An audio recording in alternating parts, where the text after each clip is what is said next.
Hey everybody, it's Romania Black. We are on Ace of the Diamond Act 2 episodes 7 through 9.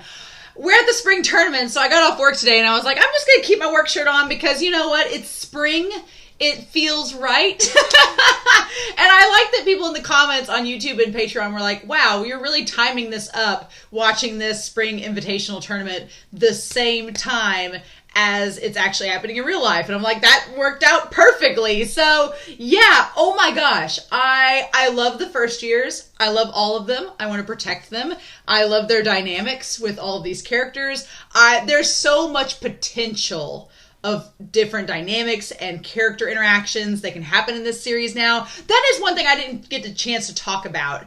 And in other sports anime that I've watched, something I've always lamented is that there have been a couple sports anime series that I watch, and in those series you follow like the group, the team, from start to finish of their adventure. But then usually they're high school students, so when they move on to the next grade, we never get to see what it's like for new people to come in. Or if we do, it's like brief and we don't get to know those new characters at all. You just kind of see them standing there and you're like, well, there's the new generation, but we don't know them. And this is probably the first sports anime that I've watched where we've actively had a new group of actual players come into the team and we get to actually see their personalities and they're actually forming a dynamic, and it's really freaking cool. And I love it. And so I'm like, okay, show, I'm all about this because the third years are gone. Tears. I'm going to miss them forever. Chris is gone. Jun and Rio and Yuki and Masuko, and they're all off doing their own things, and Tamba. But now we have a new group of new fresh recruits with this new fresh perspective, and I'm really excited. They all seem like such interesting characters. Asada already has my heart. I'm like, this poor long-suffering boy, he's going to suffer hard, but it's going to be worth it. He's going to be our Sawamura 2.0. And I just have a feeling Sawamura is going to take him under his wing as his roommate. So, yeah. I'm really excited, though. But we got Yakushi versus Inashiro. Right off the bat, it's like the mangaka's like, okay, I'll give you guys something. It's like, after I cried my eyes out last episode, I'm like, good thing, Terajima, that you give us something in this. And so, yeah, we're going to have Inashiro versus Yakushi, and Mei looked pissed. Mei was like, I got something to prove. And Shinji's in the stands, as he probably should be, but, it's going to be good. I'm so ready, y'all. So I pulled it up at the end of the day. I was like, as soon as I get home, I'm like, I'm going to watch Ace of the Diamond. Episodes 4 through 6 are about to come out on Patreon tomorrow. But I was like, I can't wait. I got to watch it now. So let's not waste any more time, shall we? We are going to start this set of episodes. I'm so freaking excited. And we're going to start this here in 3, 2, 1. And let's do this, y'all.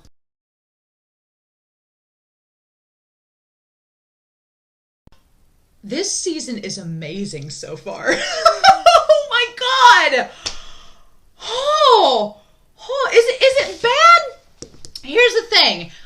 This season is already doing things I wasn't expecting because I'd been so hyped up for the Yakushi and Inashiro rematch, and then it was over in an episode. It was over. It was just like done. And I'm like, okay. And then the next 2 episodes are all about the first years acclimating into the team. And I'll be honest, I think I'd rather watch this entire season just be about the first years getting into sync and about Sawamura and Furuya and them becoming senpai second years, and the third years, Miyuki and them settling into their positions as third years. I'd watch a whole season of that. The games are great, but we spent 2 seasons with that, so I kind of love that the mangaka is saying, okay, you guys know the mechanics of baseball. We spent the whole first season developing that. We spent the whole second season developing how the baseball game can change and be dynamic and be its own thing. Now that you know all of these things, we can show you the game, but instead of it being repetitive, it's getting into these character dynamics and motivations and everything. Oh, Koshu, honey. Koshu, you think you're going to drive Sawamura away from you? No, honey, you just got the sunbeam to latch onto you. Sawamura is not going to rest now until the power of Nakama has seeped into your heart. No, my expectations of where I think these dynamics are going to go change on like an episode by episode basis. And so by the end of that last episode, episode 9, I was like, oh, no, I know where this is going. I know where this is going because we've seen this song and dance before. We saw this back in season 1. Nope. The writing is on the wall, dear friends, and interesting. We'll get to episode 9. I'm so jazzed up, guys. I took so many notes, I had to pause the episode and do a screenshot because I wanted to read what Oshii wrote on that note. So I'm sorry that I had to pause the recap or the reaction. I'm sorry I had to pause the reaction, but I was like, I can't read all that and write it fast enough. So I wanted to take a picture of it and go back to it from episode 8. Because I knew I would go back to it. So, sorry if that disrupted the reaction, but I was like, I needed to do that. So, episode 7 is the episode I have the least notes about. Mei. If you've ever watched Attack on Titan, 2 of the main characters, Levi and Eren, they are voiced. Levi's voice actor is the same voice actor for Sanada. And Eren's voice actor is the voice actor for Mei. So it's funny that they're facing each other in this game. It's very funny they're facing each other in this game. And it's humorous to me. But yeah, so watching Raichi and Nabe and Sache coming, and third year Mei, the episode being called King. Mei's like, oh, you guys, and you know Mei is frustrated, right? It all makes sense now. Mei was so frustrated from nationals because Inashiro did not get to go to the spring national, back to the fall nationals. They didn't get to go. And you know it was driving him crazy because he's like, we're better than this. We deserve to be here and we didn't get a spot. And Yakushi got a spot and these other teams got a spot. And him watching all of the buzz around Hongo and around Furuya, you know that Mei was like, why are they getting all the praise? I'm the king. So this episode is Mei just being like, no. It's so funny because Hongo is aggressive in his competitiveness. He is aggressive and he's angry. He's like the Hulk. He's just angry all the time. And he wants to win. And Mei wants to win too. But Hongo's not in it for the glamour, right? Hongo, his whole thing with Hongo is he's not in it for the glamour. Masamune is in it to win and just to bring a banner back home to his team and for them to be champions. That's all they want. That's all they care about. They're not in it for the glamour or the celebrity or the ego of it, right? Mei is in it to be king. He's in it for the celebrity. He's in it to be top dog. He wants the ego. He wants the pride. It's a bit different than Hongo, right? And God, when every time during that whole episode, he just turn around and show the ace number every time, like, look who you're battling against. Like, just the audacity. And it's just like, he has the talent to back it up. That's the thing, right? He has the talent to back it up. And it's so frustrating for Sanada because Sanada has worked so hard and gotten so much stronger over the fall to come back and then get shut out by Mei. And it's like, how do you stand out on the mound? And that's Sanada's thing. And for a second I was telling the reporter, I was like, he's still in high school. Whoa. Back off. Let's get the crotch shots away, please.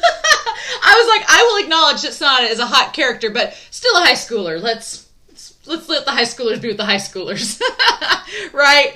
But Mei, not only that, and when Raichi had that pop fly, like Mei just started walking back to the mound before it was even caught. The cockiness of this boy. But it's not arrogance. He has the talent to back it up. It's just his ego. Oh my God, Mei. He's like, I'm the king. It's just how it is. That's how it's going to be. I'm like, oh. And so, let me say one thing. Shinji Akamatsu, a devil in disguise. He wiggled his way into the number 20 spot just like Yui. Just like Yui did. Just like Kaoru did. He's the number 20 spot on the team. And Shinji, I feel like Akamatsu, he knows that he cannot take Mei on one-on-one. He knows there's no way. He's like, no, after this game, he's like, I can't take on Mei by myself. I'm a first year. Mei has all this experience. Mei's an up-and-coming third year. No, not going to happen. So Shinji Akamatsu, he is doing the sneaky route. He's playing it safe. He's like, I'm going to sneak my way into the fold. I'm talented enough. I got this number 20 spot. It's kind of like, he has the number 20 spot like Sawamura did, but Shinji is so not like Sawamura at all, right? He's his devil in disguise. Looks like a cinnamon roll, but after this episode, after episode 7, I was like, nah. He knows that there's no chance he's going to take on Mei this season. This year, third year Mei is going to be this dominant, colossal force for Inashiro. But after Mei leaves, there's not any other pitchers Inashiro really has. The only other pitcher Inashiro had other than Mei was a third year, and he's gone. So it's just Mei now. It's Mei and Shinji, and they may have some other pitchers, but they're not even noteworthy. We don't even know their names.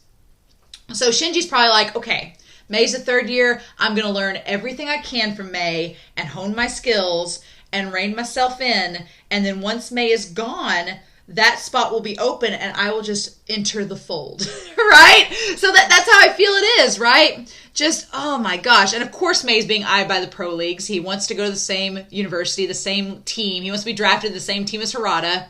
I'm rooting for him. I'm rooting for Mei. I want Mei and Harada to end up on the same team again. I really do. I think that it's a very high possibility. But man, so Mishima getting that run, proving that even though Mei is on fire and Mei is a dominating force, the fielders for Inashiro, they were off. Like Mishima, they just like let that pop fly like land right in the middle of the field. They weren't totally on. So I get the impression that Inashiro's strength is really going to fall on Mei. Mei is like, I'm going to be the driving force of all of this. I'm the ace. I'm going to be the team leader. That's how this is going to go. And that's good in a way, but what I kind of like about Seido, especially with Furuya and Sawamura, is that they're not perfect. Here's the thing. If Mei just pitches strikeouts the entire game, the fielders don't have to do anything. They just stand there, right? So I get the impression that the nice thing about Seido with Sawamura and Furuya is they're not perfect pitchers. They're nowhere near Mei. No, not at this point. Even Furuya, I'm like, you're nowhere near Mei. But them having moments where the fielders get to work and stay it's like keeping the machine oiled, right? Furuya and Sawamura do let runs go out to the outfield, but that keeps their outfielders moving. It keeps them focused. It keeps them on their feet, right? Sawamura announces it at every game. He's like, you guys are going to have to work for me. I'm probably going to send balls your way. Get ready. But that keeps them on their feet, right? It keeps the team oiled, a well-oiled machine. Kunitomo notes that for better or worse, they are a team of individuals. Inashiro is a team of individuals. For better or worse, it's what our team is. It's what we have to work with. And we just get really good players. And if they gel, they gel. If they don't, they don't. And it's a very different mindset than Seido, where Kateoka is like, no, you are a team. We are a cohesive unit, right? And you can kind of see Ochiai, I'll talk about it in episode 8, Ochiai trying to kind of sneak in a little bit of Kunitomo's methods into the Seido system. And I agree with Ochiai. I do. We'll get to that. I agreed with him on that point. But it's interesting that Mei, my point in all of this is that Mei kind of leading the team and stopping things at the mound, it makes it to where the outfielders don't have as much synergy maybe. And I could see that being a downfall. If somehow these batters get around Mei and the infielders and the outfielders can't take care of it, that could be something that Inashiro struggles with. So it's interesting. It's very interesting. But Itsuki, my dude, Itsuki's grown so much. And I really like the dynamic between him and Mei. And I tried to comment about it in the reaction, but Itsuki noticing that Mei's tense and he's still stiff, and he goes out there and tells a lame joke, and Mei's like, why are you being stupid? Go back to catching. But it's just to relax him. Itsuki's like, I know what I need to do. I need to just relax you and keep you focused and loosened up to where you can do the best that you can. And if you think about it, I was thinking about it and trying to articulate it in the reaction, but Harada kind of did that too. Harada was much more stern about it, and Harada kind of kept Mei in check, but Harada was basically doing the same thing that Itsuki is now doing. And I love that moment that him and Mei, like Mei has this moment where he looks at Itsuki and has the most sincere and genuine look on his face, where he's like, look, I want to pitch the way that I want, and I'm going to be selfish. That's just how I am. I'm very self-aware of how cocky I am, but I need you to help me do the best that I can. Can you keep up with me? And I like that honesty. Like, he's honest with Itsuki, and he's like, look, I'm not going to beat around the bush. I don't like catchers telling me what to do. That's why I think him and Miyuki, they're exes. They would not play well together, because Miyuki would want Mei to do a certain thing and Mei would be like, no. So I feel like Miyuki and Mei would maybe not be very compatible in that sense, and maybe that's why it's better that they don't play together. They're both just really good at their positions, because Miyuki is kind of like Mei. Miyuki is like Mei in the sense of, he's like, I'm a damn good catcher. I'm going to make calls, and you'll agree with them. And if you don't, we're going to have to sort it out. And Mei is kind of like that in pitcher form. He's like, I'm a damn good pitcher. I'm going to make calls, and you're going to, if you argue with me, then we're going to have to talk it out. So I feel like Mei and Miyuki are very similar characters in that regard. And Itsuki's like, okay, I can work with this. Itsuki's like, I can work with this. And the idea that everybody's saying they're an aggressive battery, I'm like, all right, I'm proud of Itsuki. I'm like, look at you. Look at you figuring Mei out. All right. And then Raichi. Raichi in all of this, I loved Raichi at the beginning, and then we'll talk about him in episode 8. But Raichi saying that Mei is the best, and I want to bat against the best. And he gets struck out, and it's insanity, because we spent last season, it was such, episode 47 of season 2 was such a defining moment where Sawamura was like, I finally struck Raichi out after all this time, and Mei does it twice like that in one game, like it was nothing. Just showing the gap between Sawamura and Mei. It's so wild. I'm just like, okay. All right. The ceiling, Mei has raised the ceiling. The stakes have been raised. Mei is like, this is the new ceiling. Can you meet it? And it's like, I love it. I love it. And then I love that little by little, they whittled away Inashiro. Inashiro whittled away Yakushi. And slowly but surely, they got to where they could. It was a battle of the aces. It was exactly like the Nationals battle between Hongo and Furuya. The only difference is, at the very beginning of the game, Furuya slipped up, and Kamadai took advantage of it. Here, they whittled each other away, and Sanada just wasn't strong enough to hold off Inashiro. And once Carlos got that run, it ended up being 4-0. And then, I can't believe it was 4-0. I can't believe Yakushi didn't get a run. No run. It's like, like Inashiro, they came to play. And as soon as Kunitomo did the neck thing, I was like, it's been so long. It's been so long since I've seen it. But yeah, and struck out Raichi 2 times, and that was episode 7. What madness, right? And so I took a lot of notes on episode 8, but I took even more on episode 9. So let's get through episode 8, though. This series, y'all, I've said it in the Discord, but I think that Ace of the Diamond is my favorite sports anime now. You all have sold me on it. It's my favorite now. I'm going to sing its praises. And after episode 9, I'm like, oh no, I see what we're doing, and I am 1000% here for it. And we will get to that moment. But okay, so Itsuki and Mei being the aggressive battery, just like Harada. I like that Itsuki's filling in Harada's shoes. Yes, so proud of him. 4-0, winning against Yakushi. And then Tomobe watching with Yakushi. He's like, Yakushi is known for having very wild, chaotic characters. Like, Sanada's chill, but Sanada's not serious. He's chill. Tomobe seems like he's serious. Like, he came to Yakushi for a reason. And I don't know what position he plays, but he's there for a reason. And he was watching, looking serious. God, Sanada, though. I felt bad for Sanada at the end of season 2, and I feel bad for him here, because he's like, we just weren't strong enough. And I love that he's sitting there with the towel over his head, and he's like, I hate it. This sucks. He's like, we practiced all fall. We worked so hard. I've trained and worked out so much, and we get beat by them just like that. And then it cuts to him to Raichi against the wall with his little wooden money tree bat, embracing it, Raichi being so sad. Y'all, I can't. Yakushi's one of my favorite teams. I'm like, I can't. And I will sing praises to Coach Todoroki, because as Sanada's like, I feel like all of our efforts are wasted.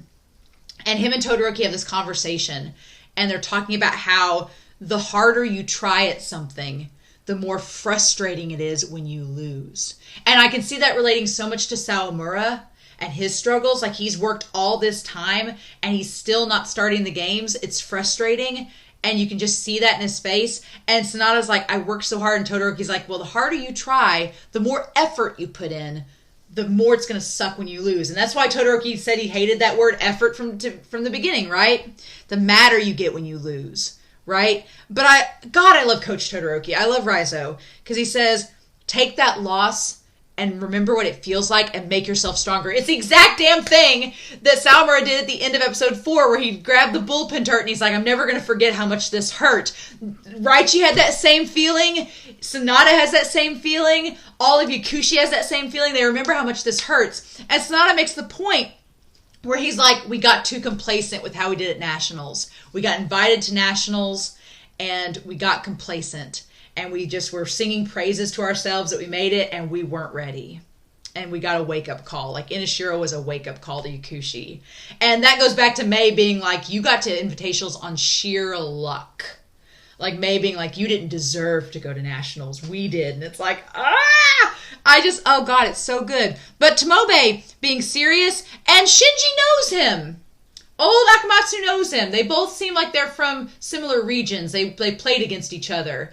And I love that Tomobe's like, we're not going to lose to you next time. Like, he's made a personal vow. He's got his resolve. What I love about this series at this point is that we're meeting all of these new first years.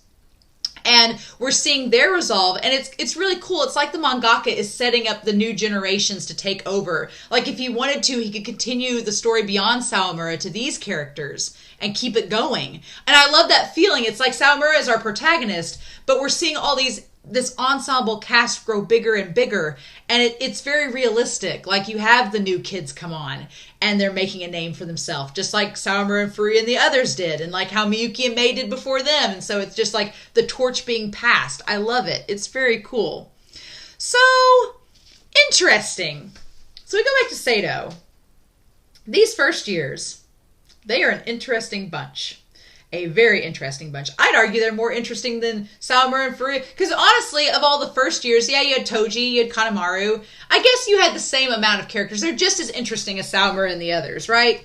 And so I like that. I love Furuya and Sawamura. They're getting along. They're communicating. They're the rivals, right? Our rival pitchers.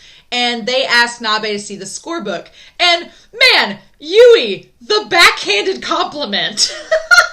I said in the last episode that Yui and Shinji are kind of like, are they cinnamon rolls? Are they demons? Are they both? I think they're both. But Yui's like, man, I didn't think they could read a scorebook. Yui's like, I thought they were a bunch of airhead pitchers. Like, Yui's a little demon there, right? And I love that shot of Nabe pointing out the pitches in the scorebook to Furuya, to Sawamura, and to Nori. I love him pointing it out. It's so cute. It's great. But yeah, so this whole deal here is, before we get to talking about Asada and Koshu and the whole eating thing, Miyuki has the moment with his ex where he's like, well, of course Yakushi didn't stand a chance. It's like, really? You sure about that? And the whole point is Miyuki's excited. Miyuki is like Mei. Again, they're very similar characters. Miyuki is like, I want a challenge. I want to beat the best. And so he's like, of course Mei and them won. But he's like, that's just going to make it even more fun when we face them and beat them. It's like, oh, Miyuki, honey. And it goes back to right at the end of season 2, when Mei was happy that Miyuki and them made it to Nationals. He's like, okay, guys, you've made it to Nationals. You face the same team that we have. Now what are you going to do about it? It's like, he's like, it's just setting up for such a great rematch. But I'll be honest, I don't think Furuya or Sawamura are capable of handling Mei on their own. No way. I don't think they're ready. No. And it could be coming down to this thing. It would be really cool if the entire series, if we had an Inashiro and Seido rematch, if it came down to Kateoka's theory about the relay. Because we saw that back in season 1, that it was the ace versus the relay. Like, do we rely on the one ace, or do we do the relay and try to do it? And they tried the relay back in season 1, and it didn't work. It didn't stop Mei. It didn't stop Inashiro. But it would be cool if we went back to that strategy a second time with better pitchers, and it did work. That would be really cool. I would like that a lot. But We'll see if we get to that point in this. I don't know. We may not get to it in this season. I don't know. At this point, I've had people in the Discord be like, will you read the manga? Yes. Yeah, I'm going to read the manga. I can't stop now. And then we haven't even had season 4 announced. I'm sure they'll make it, but who knows how long it'll take them years. If they announce it this year, it'll be at least another year before they get it done. I can't wait that long. I want to find out now what's happening, darn it. So yeah, I'm going to read the manga. As we get through these episodes, I may start reading the manga and catching up. You know, I was told through the comments with the last set of episodes that part 1, the actual Ace of the Diamond season 1, season 2 had like 400 chapters. I better start now. I might as well start now, right? Oh, God. But we'll get there. We'll get there. It'll be fine. It'll be fine. So, yeah. But anyway, so going back to this, we have Koshu and Asada. They're having trouble eating all of their food. And I like that Kanemaru steps in and establishes that, no, you guys need to eat. It's important because you have to build up your strength. You have to have all these calories so that when you practice, you build muscle and you build strength. And it makes a lot of sense too, right? But poor Koshu and Asada, they just struggle with it. And Furuya acknowledges that he struggled with it too and still does. And Sawamura's like just packing it on, right? But Yui wants on the field. Yui's got the drive. And Yui's the prodigy, right? So he's like, no. I'm getting very much similar vibes with Furuya and Yui. Yui and Furuya strike me as similar characters in that Furuya wanted that drive. He wanted to be on the mound. And to Furuya's credit, back in season 1, the only pitchers he had to beat were Tamba and Nori, right? And Nori's great, and Tamba was great, but they're not Mei level. So Furuya, I'm not going to say it was easy for Furuya to get that spot on the bench in that Kanto tournament, but I think Furuya had an upper hand, whereas, and Yui's a catcher, so it's a little bit different, and Yui proves that he can bat. So Yui strikes me a lot like Furuya in that he has that tenacity, and he's a prodigy, so he has the talent, but he also strikes me like Miyuki. Like Yui's also like Miyuki, where he has the drive and he wants it. And he's very much willing. Miyuki was willing to follow Chris and learn from him so that he could take his spot. Yui gives me that same vibe. So Yui very much strikes me as a Furuya-like character. Whereas Koshu and Asada are like Sawamura. I did not think going into this that Koshu would be like Sawamura. But he kind of... It's the weirdest thing in that with Sawamura is this bubbly, upbeat character that kind of has a little awkwardness to him at times. He's very loud and annoying, but that's kind of his awkwardness. But that's just part of his character and his personality. But Sawamura also has this like angsty drive side to him where he gets jealous of Furuya and he feels defeated. Like at times, like he can't be good at something, even though we, the audience, know he can. And so I feel like Asada and Koshu are kind of like if Sawamura split into two beings.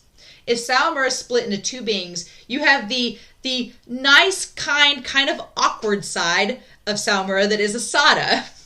And you have the angsty, defeated side with the bags under his eyes that is Koshu. So I feel like Sawamura, he's going to make it his life mission to reach both Asada and Koshu after episode 9, which we'll talk about. But Koshu and Asada, they just are struggling. And it's funny because when Koshu joined the team, I thought he was going to be like a prodigy like Yui. I thought Koshu was going to come on and give Miyuki a run for his money. But it's not happening yet like I thought it would, right? And we have the establishment that only 18 seats are open on the team. But there are 20 spots optional, but only 18 have been filled. So Kateoka is intentionally leaving those 2 seats out to try and get everyone to work harder to try to fill those spots. We saw that back in season 1. It's happening here too. And Masashi and Yui, they're fighting for the top spot. And Koshu and Seido are trying to join as well. But poor Asada, he's back in the back. But Koshu and Seido are trying to give a run for their money. And I love when Sawamura and Furuya both are like, man, this seems nostalgic. They're like, that's how we were. We were trying to get those spots too. So we know how those boys feel. It's so nostalgic and it's so cool. I do have to say, Ochiai, being on this team as the assistant coach, he brings up a very good thing. And I can't believe I'm saying that about Ochiai, but I like Ochiai in this season so far. But he's saying that they need to develop some individual type training. And it reminded me a lot of the training that Inashiro does. Like seeing Mei like climb up that rope. That's freaking hard. I've tried it like once. It's hard to even think about. But Mei doing it. And so Ochiai's like, we need to have them on individual training because they all have different body types. And it will help to prevent injury. God, Seido needs to help prevent injury. Right? And so we still haven't met that new player, have we? Have we met the injured player? Has he shown up? Was he the guy eating with Asada and Koshu that we saw that didn't really say much? Is he the player that was injured? We don't get to see much of him. I think that's him. His hair color is like a golden color. I feel like the kid that was eating with Asada and Koshu at the end there, I feel like that's the injured player that we've not fully met. Like he's the one with the injury. I don't know. I feel like it's him. But yeah, Ochiai is saying, yeah, we need to try to prevent as much injury as possible. So maybe we need to alter the training schedule just a bit. And Kataoka doesn't turn him down. He doesn't shut him down. So that's interesting. But I love Kanemaru. Kanemaru is the good mentor. Furuya establishes he still doesn't like eating. He's like, And then Yui and Masashi developing this friendship and talking about like Masashi saying that he brings his brother's bento in and he's taking supplements like vitamins, and Yui's like, oh, what are you taking? Like tell your secrets. And Masashi's like, well, nothing expensive, just like the basic BCAA supplements. So that's a cool little world building thing because it establishes that the Yuki family, they ain't bougie. They ain't like Miyuki and have like 6 different pairs of special sports goggles. They ain't bougie like that. They got their own steel mill business. It's establishing that they don't, when he says they don't do anything too expensive, that's like they're just keeping it within budget. That's a cool little world building thing to know that Yuki's family is probably like middle class. That's interesting.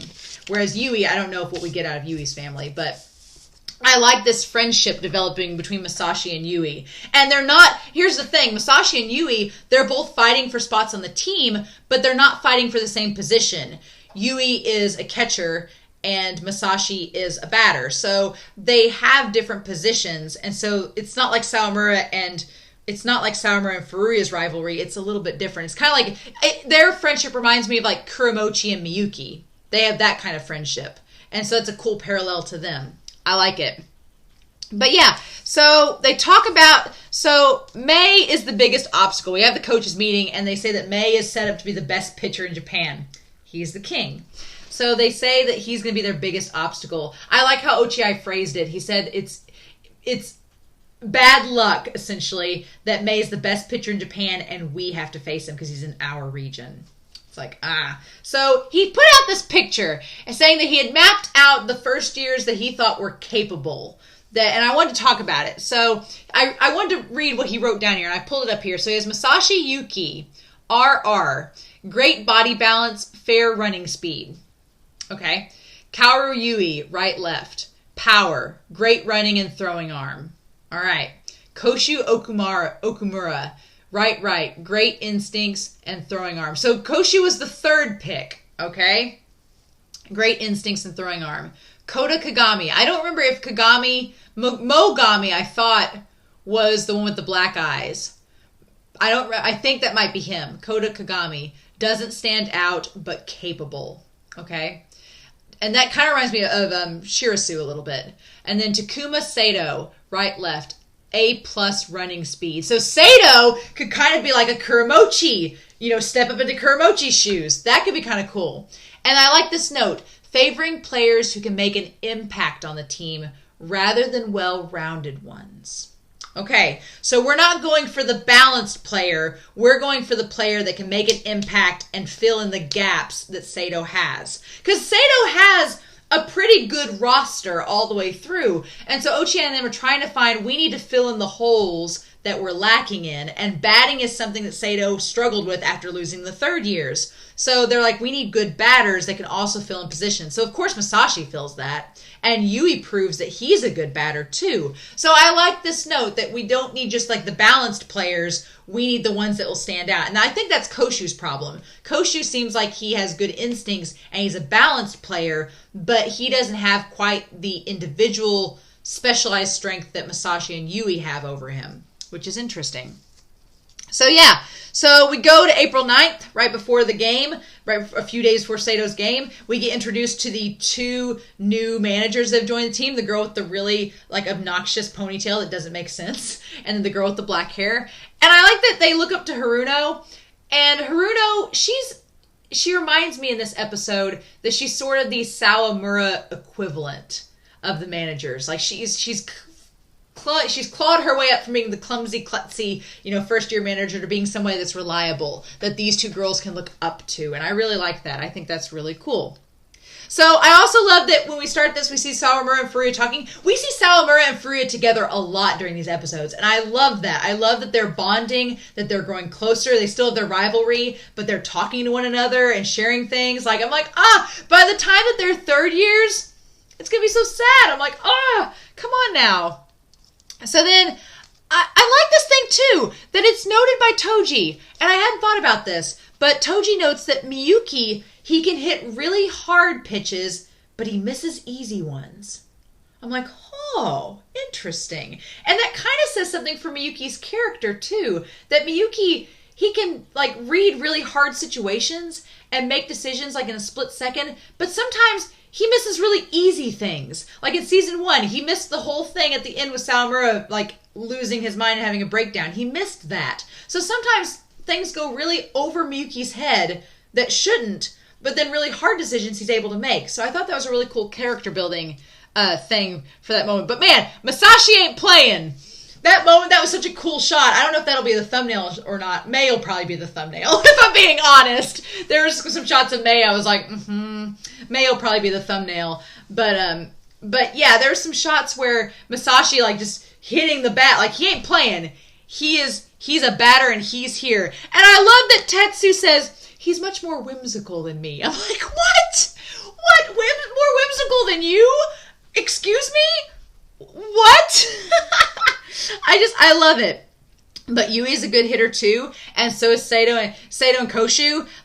No one is safe. It's establishing now for this season that there's 94 people and only 18 to 20 spots. Nobody is safe. Anybody could get taken off the roster at any given time, right? That's so good. I think the only thing keeping Sawamura safe at this point is the fact that there's not a good pitcher that can replace. There's good catchers, we got batters, but right now we still need Sawamura, Furuya, and Nori. So that's the only thing. Asada is not there at all yet, right? So that's interesting. But I love that Sawamura gets the shimmer in his eyes. When him and Furuya has the quiet flame, the quiet blue flame, and Sawamura has the glowing sunlight shimmer. And he's like, oh, this is we overshadowed the shoes of our seniors. This is so nostalgic, right? Challenge accepted. I love that. That may actually be the thumbnail, is Sawamura and Furuya being challenge accepted. That may be the thumbnail. There are so many good shots in these episodes. But I love that. I love that Sawamura is aware. He's like, no. He's like, I remember we took 3rd years off the roster and we were just 1st years. He's like, this is the same thing. It's this is cool. I like that Sawamura's getting inspired by it. He's like, yeah, 1st years, step up like we did. It's I love it. And I love that we have the banter amongst the 2nd and 3rd years. I love that we get that. And we'll talk more about it. But episode 9, I wrote a page and a half about episode 9. Oh man, episode 9, battle. So we have April 12th. We have Hodai versus Seido. Again, we just fly through the game. We spent one episode. We went from 13 episodes on one game to one episode of Yakushi versus Inashiro and one game of Hodai versus Seido. And so we have this thing set up where Furuya had trouble setting control. And it got to where it was 2-1, but then he finally controlled himself, and they ended up winning 10-2 with the scouts watching. And so, but he was still uneven. He was still uneven in his pitching. And I like that you see Katioka kind of yelling at Furuya. He's sitting there with his ice pack on, and Katioka's you did all these things wrong. And of course, Sawamura's mad because he didn't get to pitch still, like you do. But I'm glad that we see that Furuya is not perfect. Everybody came to watch Furuya, and Furuya did have an off game, even though they managed to win 10-2 because their fielders were able to do really good. But Masashi and Yui, they filled those 2 spots. And I love Yui. He's so calculating. Yui's like, I'm learning so much on the bench watching Miyuki. He's like, I'm learning so much from Miyuki. And Yui, again, has a very Miyuki-like personality. And he wants to learn. And I'm seeing the parallels of Yui and Miyuki from their first years. And I'm also seeing the parallels of Sawamura and Koshu. Except, I think Sawamura, I have to think back, it's been so long since season 1, but I'm pretty sure that Sawamura went to those games and watched because Haruichi was like, you need to go. And so I think that, like Koshu, Sawamura went.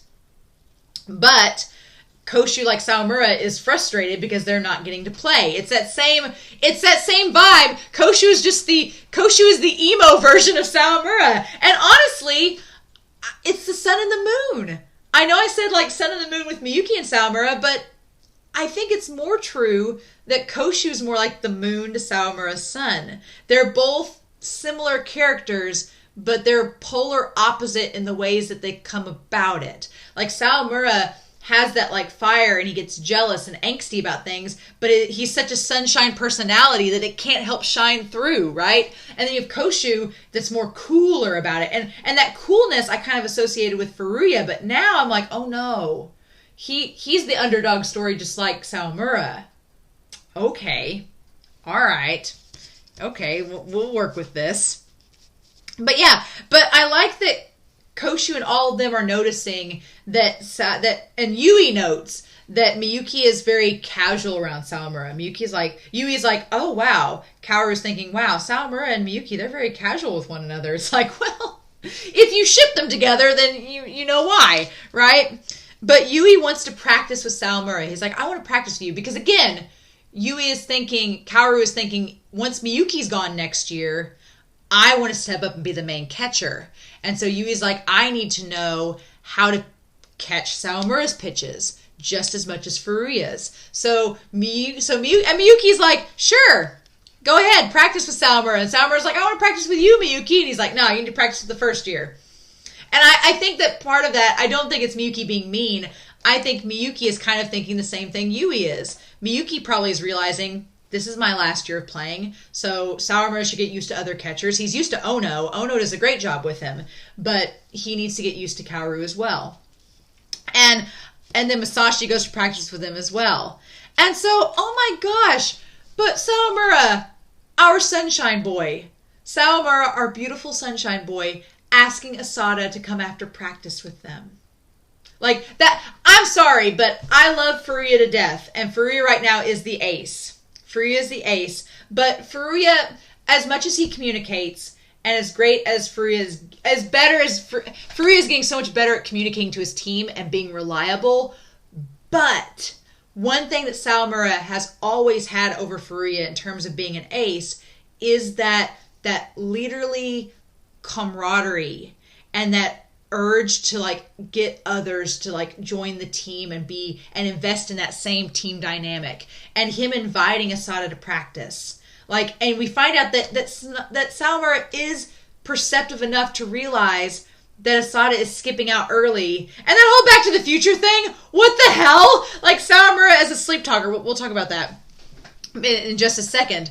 But yeah, Sawamura asking him to come after practice, and Asada was so nervous that he said no. And I love that the other first years are like, man, you've got guts. And it's not that Asada has guts, it's the opposite. Asada's just like, crap, I said no. And he was too cowardly. But Sawamura is so nice about it, right? He's so nice about it. And I like that Sawamura is trying to involve his roommate in everything. And Miyuki is trying to also do the same. Like, Miyuki tries to give advice to Koshu about eating, and Koshu's just like, grumble, grumble, grumble, badger face, ignore. And I like that Miyuki's like, this is fun having a younger roommate. Isn't this great? And so I feel like both Miyuki and Sawamura are trying in their own ways to help Koshu and Asada adjust and get more well-acquainted in the team. Because they're the ones that are last getting done eating. They seem to be the ones. I never pictured that Koshu would be the one struggling. And it's not that he's struggling, but it's not that he's not where he wants to be, I guess is what I'm getting at. And then we have 2 second years popping up in this. Harumi and Oka, they're not happy with how they are off the roster. And Harumi and Oka are like, we want to practice and get better and get back on the team. And so I like the idea that a lot of the second years and third years are practicing in this dimly lit space. It almost felt like it was a punishment. Like, since they didn't make the roster, they were punishing themselves by practicing in this dark, dirty, lonely place. But interesting. I think Harumi is an interesting character coming on here, that he's kind of establishing a position in all of this. And all I could think about was that once the third years graduate, there are going to be spots open up. And so I'm sure Harumi and Oka are thinking, okay, once Miyuki and Kuromochi and some of these others are gone, we have a chance to step up. We don't want these first years taking our place. Interesting. So yeah, April 14th rolls around. Sawamura's a sleep talker. Who knew? I guess maybe Kuromochi is like such a dead sleeper that he just doesn't notice, but Asada is a light sleeper apparently.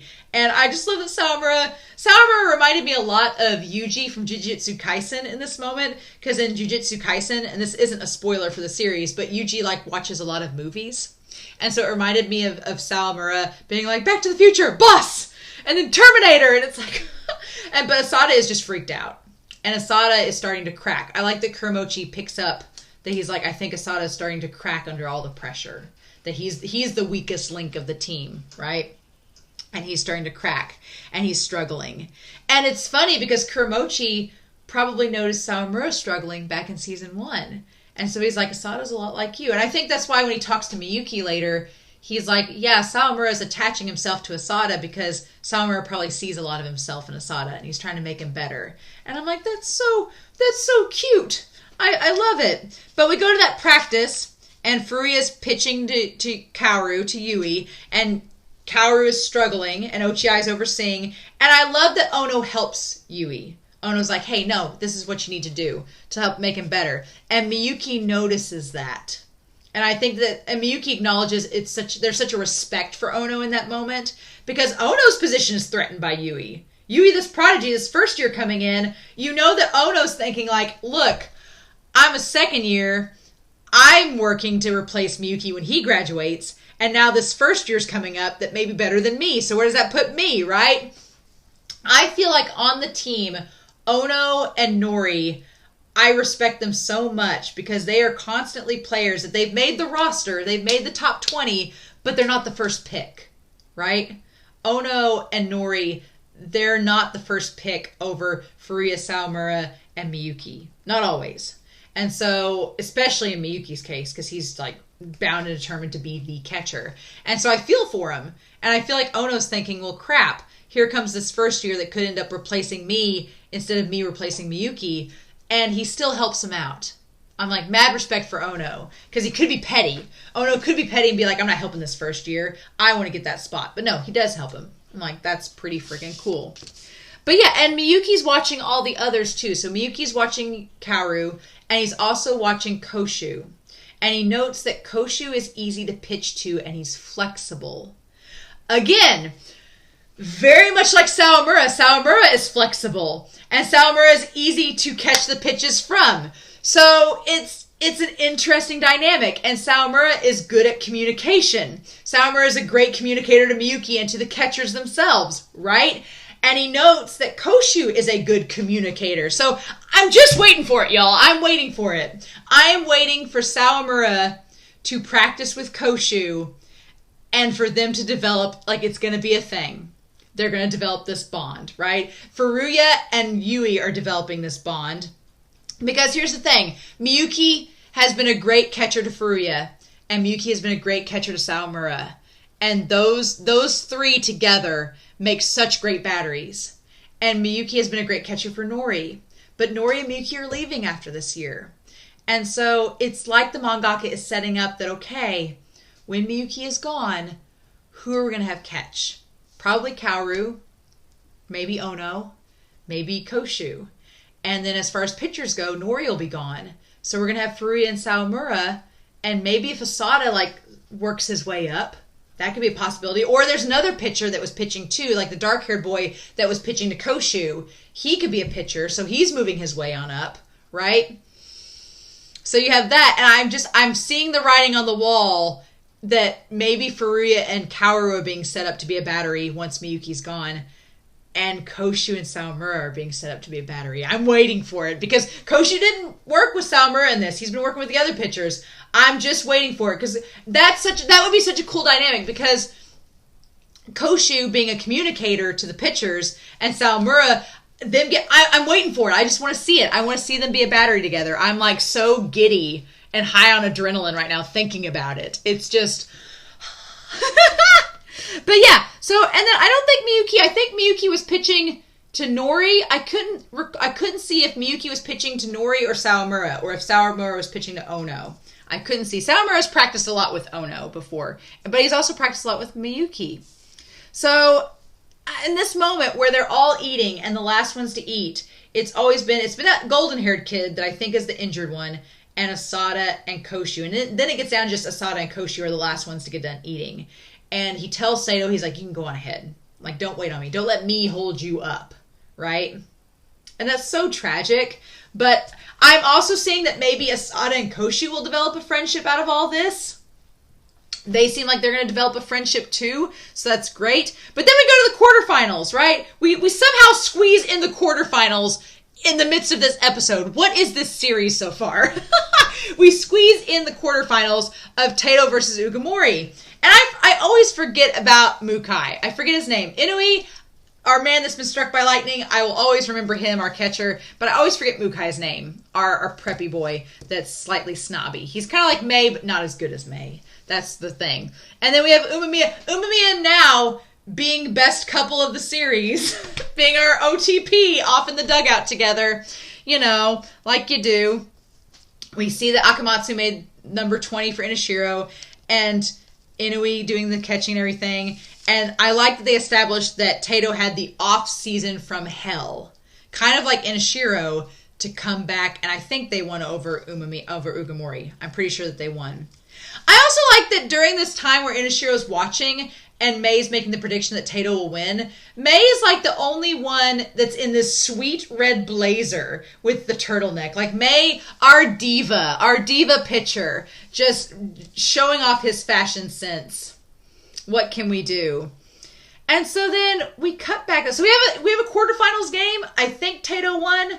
Pretty sure. It just was like over in a second. But then we go back to Seido. And I love that Sawamura is persistent. He's like, come on, come practice with us. And Asada agrees. He agrees to practice. And we find out that Sawamura is being nice to Asada to help cheer him up. To help make him feel better. To cheer him up in the moment. He's like, he wants him to feel like part of the team. He's like, I think that he's leaving early because he's feeling down on himself. And Kuromochi agrees. He's like, I think he's cracking.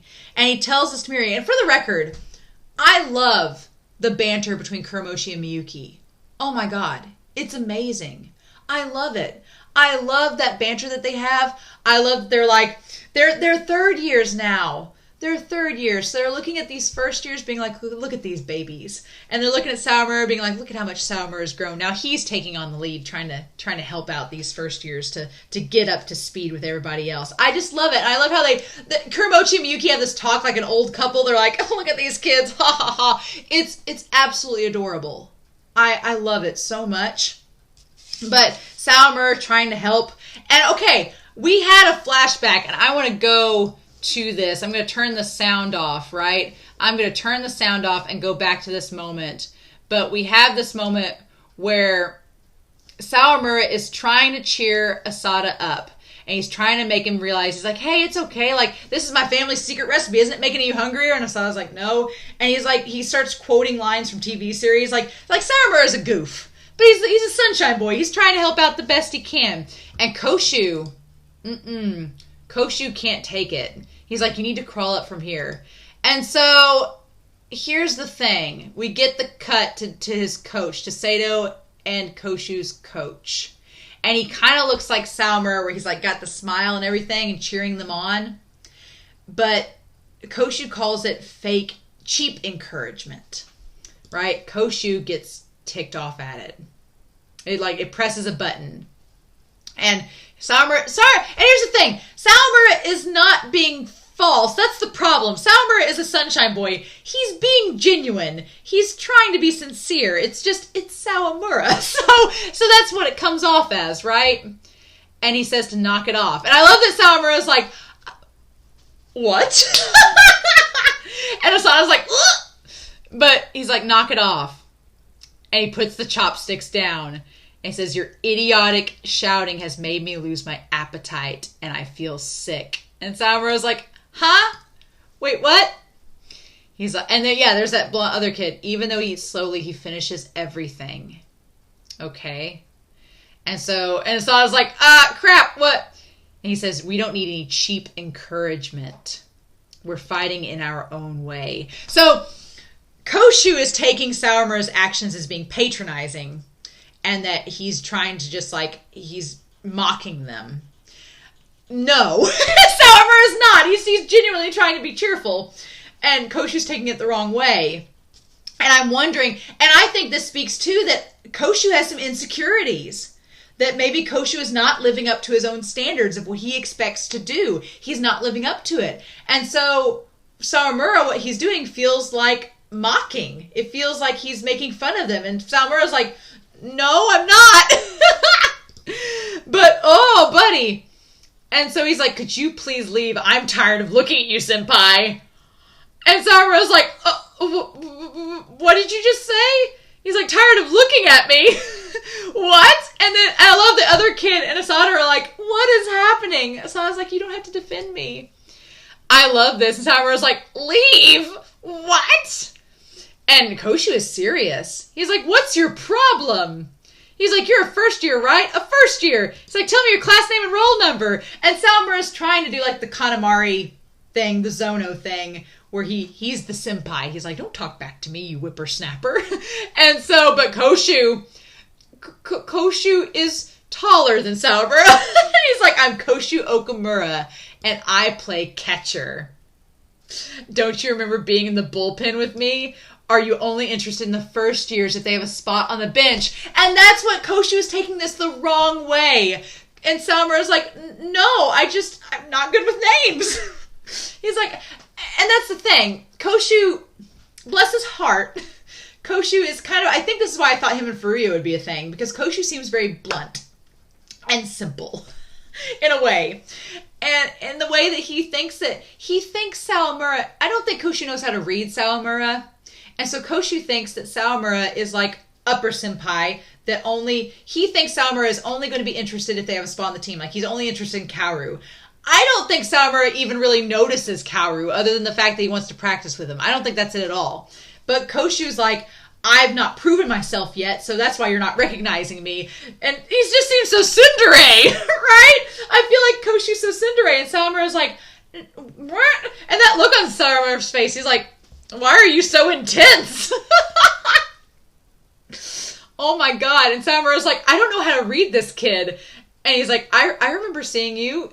And he's like, it doesn't matter what class I'm in.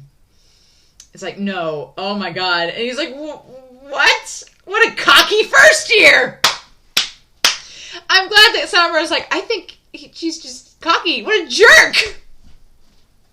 But you know what? You know what? You know what this reminds me of?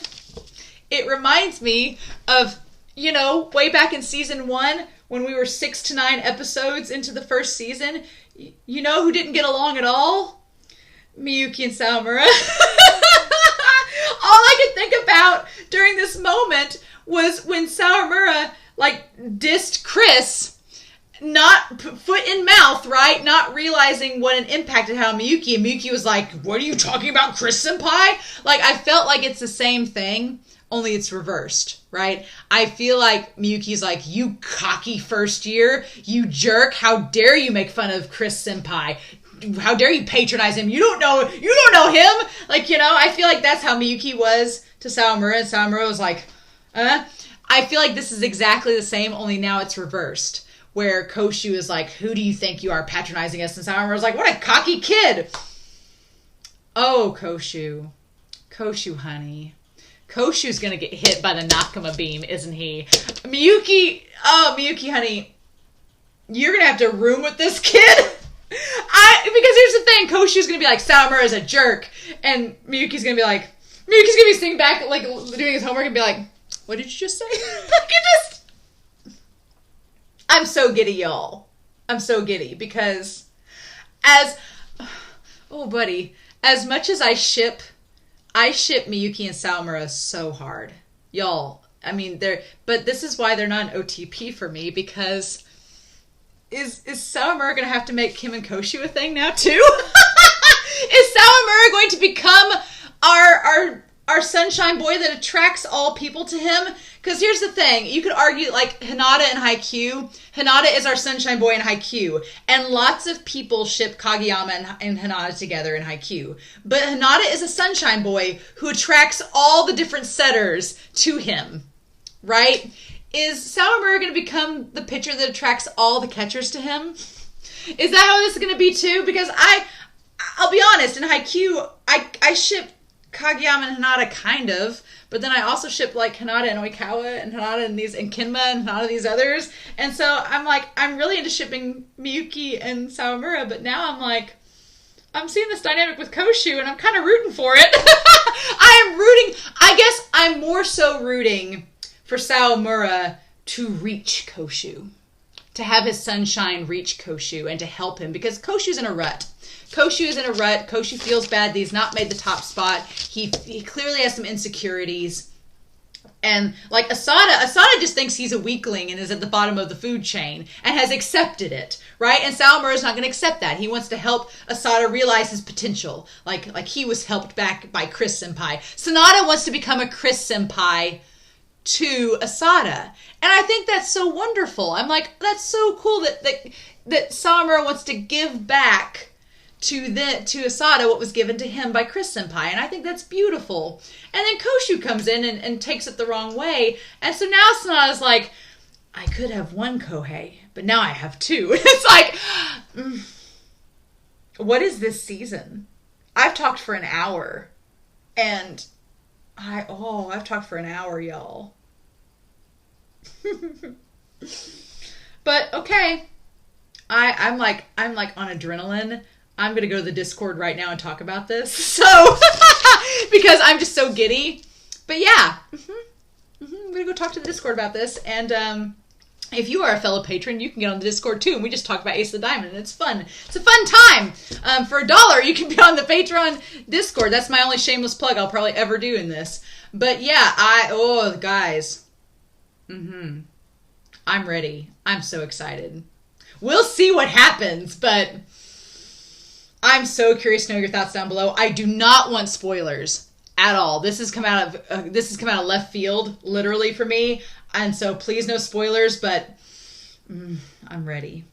I'm ready for the next set of episodes. So next week we'll do 10, 11, 12 as a set of episodes. I'm so excited, but I'm really excited to hear your thoughts down below. But y'all, I'm loving this season so far. So in the meantime, I hope y'all have a wonderful week. Please stay safe, take care, and yeah, I'll be back next week with episodes 10, 11, and 12 of Ace of the Diamond.